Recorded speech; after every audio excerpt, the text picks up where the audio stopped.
Le but, c'est bien entendu de faire connaître la BD au plus grand public. On tient à avoir une très grande variété au niveau des auteurs, au niveau de tout ce qui peut sortir aussi au niveau des nouveautés, tout en étant respectueux des anciens auteurs de BD. Et puis on tient surtout à intéresser le jeune public. C'est pour ça qu'on fait beaucoup d'interventions dans les écoles. Juste avant le festival, vendredi, la plupart des auteurs que nous accueillons sont intervenus dans des écoles. Les instituteurs nous ont fait des retours extrêmement positifs, les auteurs aussi. On a vu cet après-midi beaucoup d'enfants qui amenaient leurs parents pour voir les auteurs correspondants. On a maintenu l'exposition de Jean-Claude Mézières qui est vraiment superbe. Tout le monde nous fait des félicitations et elle est encore là jusqu'au 18, voire on va peut-être faire une prolongation jusqu'au 25 octobre. Et c'est une rétrospective de tout ce qu'a fait Jean-Claude Mézières et ça fait la part belle à sa série principale qui est donc Valérian et Laureline.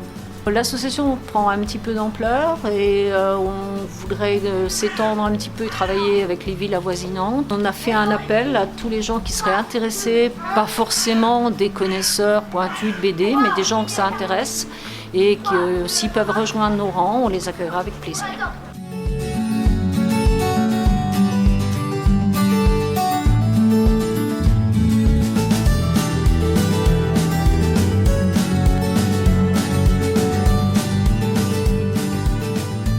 Ça a commencé dans le journal Pilote, recruté par René Goscinny.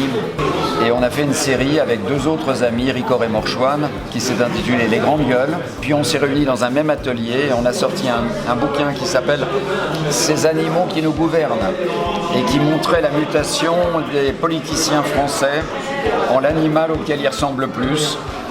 Voilà, ici on avait par exemple Pierre Mauroy en train de se métamorphoser en bœuf en espérant aboutir à un résultat dont le premier critère de réussite en portrait comme en caricature, c'est la ressemblance, et en caricature la ressemblance exagérée.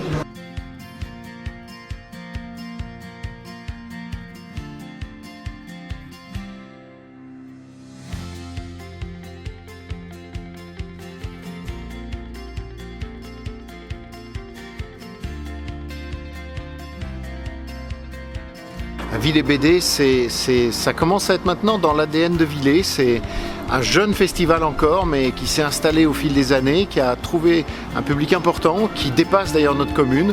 Et le public est au rendez-vous, donc c'est un grand bonheur. Aujourd'hui, ce festival de BD de science-fiction avec Jean-Claude Mézières, dans ce château pétri d'histoire, c'est une belle rencontre.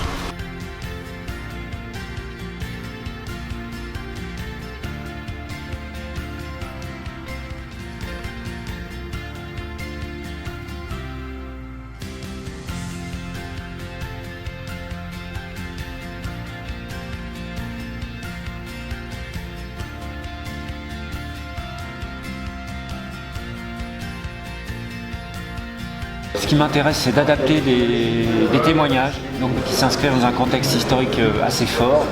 Deuxième Guerre mondiale, la guerre d'Algérie par exemple, la révolution bolchevique en 1917.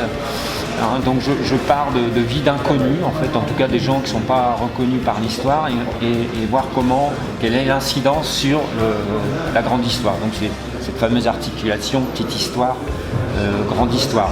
Donc il y a un travail évidemment de dessin, mais on résume souvent la bande dessinée uniquement à c'est du dessin. Non, c'est pas simplement ça. C'est déjà, s'il y a du dessin, c'est de la mise en scène, comme un cinéaste. Il faut savoir raconter une histoire par le dessin. Et puis il y a du texte, il y a du scénario, il y a des dialogues évidemment à construire, à concevoir pour faire une histoire qui rentre dans le médium bande dessinée. Le rapport W, Infiltré à Auschwitz, c'est le rapport qu'a fait un agent de l'armée secrète, un officier de l'armée secrète polonaise, puisqu'il s'infiltre volontairement sous un faux nom, son nom Thomas Serafinski, à Auschwitz, au début du camp, en 1940, en septembre 40, avec cette idée de créer un soulèvement. C'est une adaptation, donc c'est un point de vue d'un auteur sur un texte.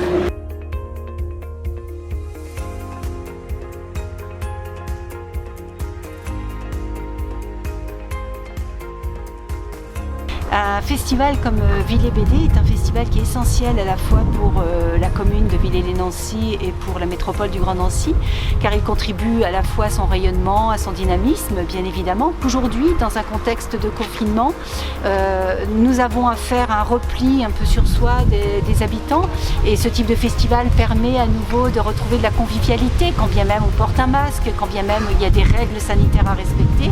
Venir en tant que spectateur, en tant qu'individu lambda à ce type de festival, c'est aussi soutenir ces auteurs et soutenir leur activité.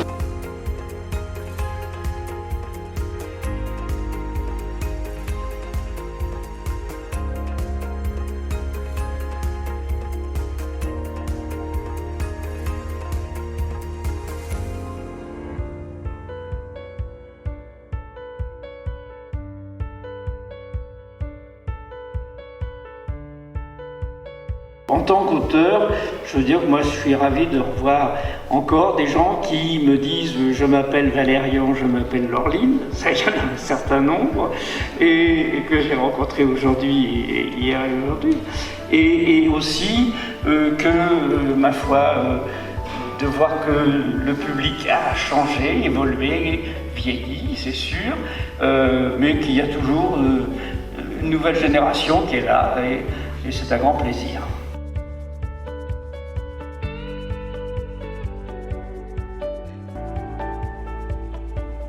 À la prochaine. On est bien.